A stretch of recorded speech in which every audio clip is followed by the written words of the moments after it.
hati manusia memikirkan jalannya, tetapi Tuhanlah yang menentukan arah langkahnya.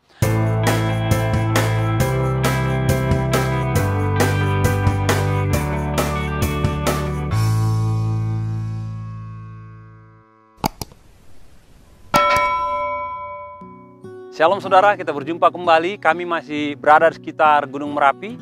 Saudara masih bisa melihat puncak yang masih ada asapnya. Pagi ini saya akan bawakan renungan mengenai Tuhan menguasai hati manusia. Ya, Tuhan menguasai hati manusia. Bagi saudara yang masih ngontrak rumah, pasti saudara pernah bermasalah dengan pembayaran kontrak. Dan itu saya alami waktu saya pertama awal-awal bekerja. Ya, saya bekerja lalu saya tinggal dengan adik-adik saya, ada 2-3 orang. Dan kami menjalani kehidupan sementara masih bekerja, uang masih pas-pasan. Untuk dapat bertahan saja, puji Tuhan. Ya, untuk bertahan saja, puji Tuhan. Untuk menabung itu sangat sulit sekali. Dan satu kali di akhir kontrakan, maka sang pemilik rumah mengatakan kepada saya, Mas Gordon, kalau mau lanjut kontrakan bilang ya, karena 1 bulan sebelumnya saya harus tahu apakah lanjut apa tidak. Kalau tidak, saya akan menyerahkan atau mencari pengontrak berikutnya, katanya. Lalu saya bilang sama dia, kasih waktu saya Bu untuk jawaban 3 minggu, saya bilang. Nah, pada saat itu saya berdoa dan memohon agar Tuhan campur tangan. Dan doa saya Bapak Ibu, saya tujukan kepada pimpinan saya, karena saya berpikir hanya pimpinan di tempat saya yang bisa bantu. Namun saya ada masalah Bapak Ibu, yang saya tahu pimpinan saya itu sangat hati-hati memakai uang atau mempergunakan keuangan, baik keuangan pribadi ataupun keuangan di mana saya bekerja pada masa itu.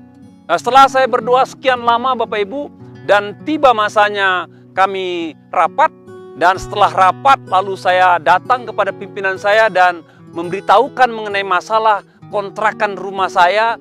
Dan langsung dia katakan, berapa kamu butuh? Nah, saya katakan sekian Pak. Lalu dia kasih sebuah secari kertas, dikatakan tolong datang kepada bendahara nanti agar apa yang kamu butuhkan bisa kamu bayarkan. Singkat kata, saya terima secari kertas, saya serahkan kepada bendahara dan saya mendapatkan uang kontrakan yang saya butuhkan. Yang jadi masalah dan menjadi keheranan teman-teman, mereka katakan bagaimana bisa? Mereka tahu pimpinan kami sangat hemat, sangat hati-hati. Susah orang mendapatkan uang darinya. Nah, saya bilang ada Tuhan di surga yang kalau kita berdoa bisa menjamah hati manusia. Bapak Ibu, ada kitab Amsal menuliskan demikian. Hati manusia memikirkan jalannya, tetapi Tuhanlah yang menentukan arah langkahnya. Hati manusia memikirkan jalannya, tapi Tuhanlah yang menentukan arah langkahnya.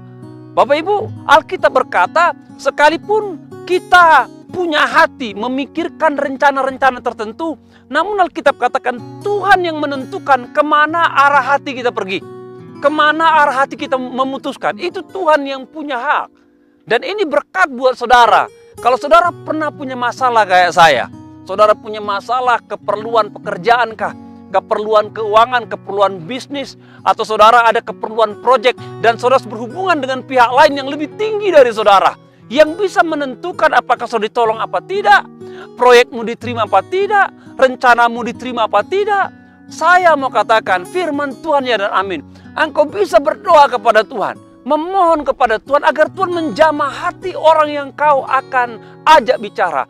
Hati orang yang menentukan apakah pergumulanmu dijawab atau tidak. Hati orang yang bisa memutuskan apakah proyekmu bisa dituntaskan apa tidak.